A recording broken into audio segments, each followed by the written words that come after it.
촉구 형식입니다. 촉구의 핵심은 여호와께로 돌아가자는 겁니다. 북쪽 이스라엘, 하나님의 진노 가운데 있는 이스라엘아, 여호와께로 돌아가자. 우리가 돌아가야 될 근거가 뭐냐를 밝히는데 1절부터 2절까지 여호와께서 우리를 찢으셨지만 도로 낫게 하실 것이고 치셨지만 싸매어 주실 것이기 때문에 우리가 그의 인애, 그의 회복의 언약을 붙들고 그의 사랑을 붙잡고 돌아가자.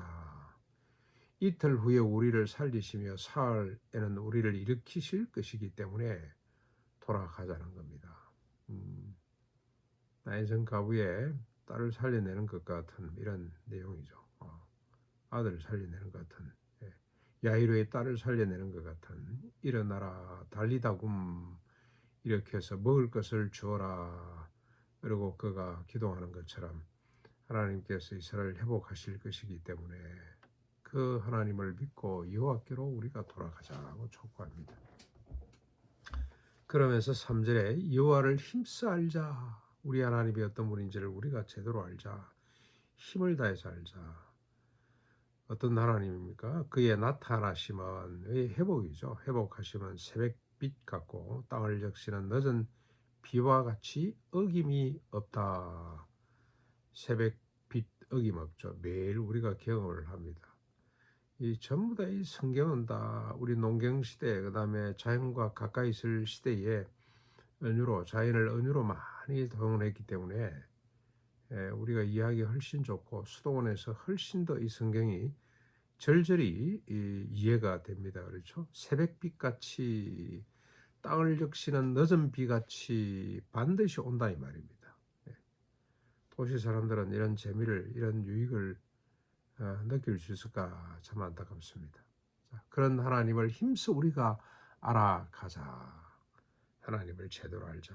그렇게 촉구를 합니다. 그러나 에브라임뿐만이 아니라 북쪽, 남쪽 유다의 현실, 유다까지 포함시켜서 현실은 어떠하냐. 4절부터 11절까지입니다.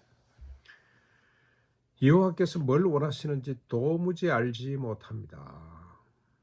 여호와에 대한 지식이 깡그리 무너졌으니 알 수가 있습니까? 여호와는 뭘 원하시느냐? 인애를 원하시는 거죠. 인애. 하나님을 아는 것, 인애를 베푸는 것을 제사나 번제보다 더 원하시고 있습니다. 그러나 그들은 인애가 아침 구름 같고 이슬처럼 없어져 버렸어요. 인애 뭐 처음에 공이 인애 뭐 좀 이야기하다가 쉬 없어져 버리고 말았습니다. 아담처럼 언약을 어기고 여호와를 반역했습니다. 길앗은 피 발자국이 가득했고 강도 때처럼 제사장 무리가 살인을 합니다. 세겜 길에서 살인을 저지르고 있습니다. 에브라임은 엄행하고 이스라엘은 더럽혀졌습니다. 우상으로 가득 찼다는 뜻입니다. 여호와를 아는 지식이 뭐죠? 우리 하나님의 원하시는 바, 모세 오경을 비롯해서 모든 구약에, 이때 당시 모든 구약에 기록된 하나님의 뜻은 인애를 베푸는 겁니다. 인애. 그래서 참된 금식은 공의를 행하며 인애를 베푸는 것이라 이사야서에서도 밝히고 있고, 구약의 핵심 사상이 뭡니까?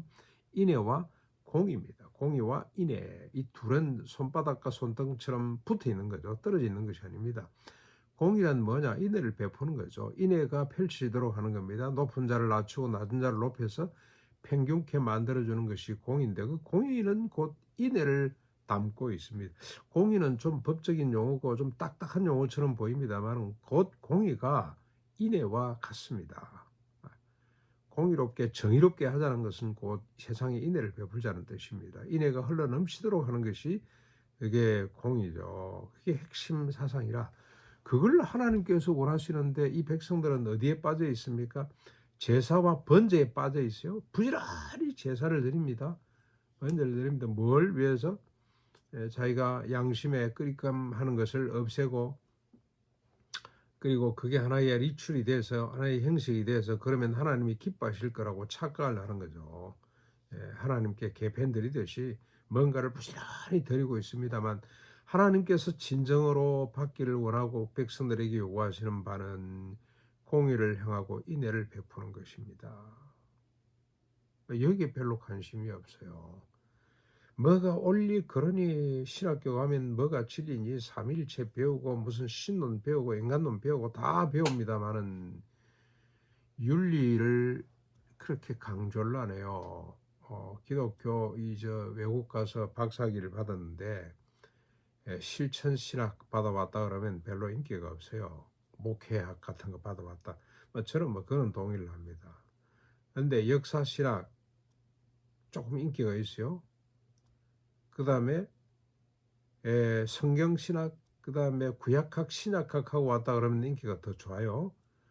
근데 윤리학하고 왔다 그러면 인기가 별로 없어요. 제 양반 실력이 없어서 윤리를 선택했구나. 기독교 윤리 전문가가 별로 없습니다. 별로 강조하지를 않습니다. 인기가 없습니다.